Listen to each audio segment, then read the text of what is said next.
Thanks for watching Bounce News at 7. I'm Rockland Johnson, and that Atlanta cheating scandal is just heating up. Right now, the grand jury is handing down indictments, and it's something serious, let me tell you. Thanks so much for joining us tonight. Now, let's take a look at exactly what's happening in that case in Atlanta. What we believe is that these two families, they have provided the courage for our office to complete this investigation and present this indictment to the Fulton County Grand Jury. And so here we are today. The Fulton County Grand Jury has returned an indictment, one indictment that contains 65 counts against 35 defendants. Now, this is serious. They're talking about 35 different defendants, and I mean, this thing is heating up. This scandal is about to move forward, and what they're saying is from the grand jury that indicted nearly all of these people on Friday that they're expected to go to jail coming up either today or tomorrow. And I think tomorrow at the latest is when they're supposed to be there. Standing by on Skype, we have Atlanta attorney Kwame Thompson. As well on the phone, we have Dr. Christopher Small, who is an educator and principal of an elementary school. Thank you both, gentlemen, for joining us. Thank you.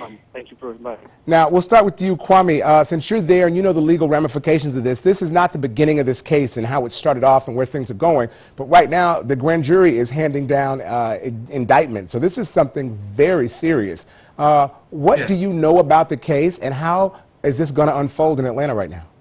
Well, Rockman, this is a very serious case here in the city of Atlanta, and I think that the nation as a whole has their eyes on Atlanta because this is the largest case of its kind. There have been 65 indictments handed down to 35 individuals, including the former superintendent all the way down to teachers. Now, the most serious indictments are those of RICO, which is the Racketeer Influence and Corruption Act, and that could carry 5 to 20 years. And so you have some very serious charges against a group of teachers, educators, and administrators. Now, Kwame, those are the same charges, if I remember correctly, that former mayor of Detroit, Kwame Kilpatrick, was indicted on, the RICO charges, and that he's serving time on now and has been convicted on the federal and state levels for it. Am I correct?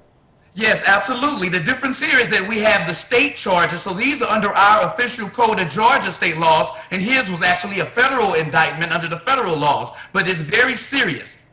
Chris, let me ask you, with this kind of thing, you're a principal of a school, seeing this rampant cheating, and you know, you're a PhD, you've had a lot of experience in education. How does this make you feel as someone who's trying to educate students? It's very disheartening.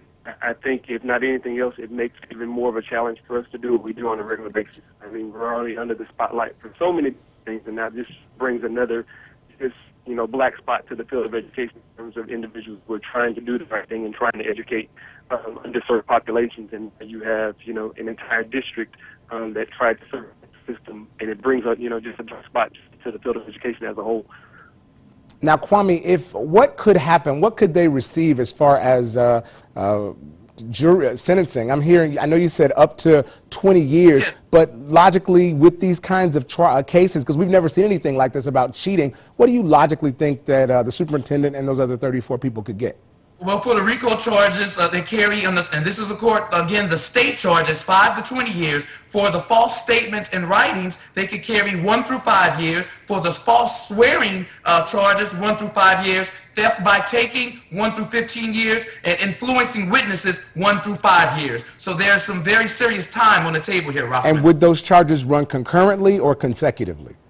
Now, that I would not be able to speak on. I think that we would have to get more to the trial and to the trial and sentencing phase. Understood. And Dr. Small, knowing what you know about standardized tests, I mean, it kind of goes to the debate. A lot of the people, just to play devil's advocate, are saying that the tests are stacked against the students and that they really can't pass these kind of standardized tests. What do you say to that? I definitely think with the right foundation of instruction, training, leadership, that this can be done. I mean, we fight it every day. Every state has its own set of, challenges and criteria that they're set to expect. And without having those things, we're left without any guidelines. So it becomes a task of how do you educate and train teachers and students on how to approach these types of, obstacles that we're all going to have and move through them and just kind of go along with the system as is. I mean, it becomes a difficult challenge, but at the same time, it can be done. And I think with most state assessments, they're not looking for you to go from, no grade level to the highest marks in the class. But it takes you progress. putting in the work, and I mean, maybe they didn't want to do it. So we'll look and see how this case turns out. Thank you so much, Dr. Christopher Small, and of course, Kwame Thompson. Kwame, stand by, because there's another case that's coming up that may have some legal implications I'd love to talk to you about. So stand by with us for a minute. And thank you again, both gentlemen.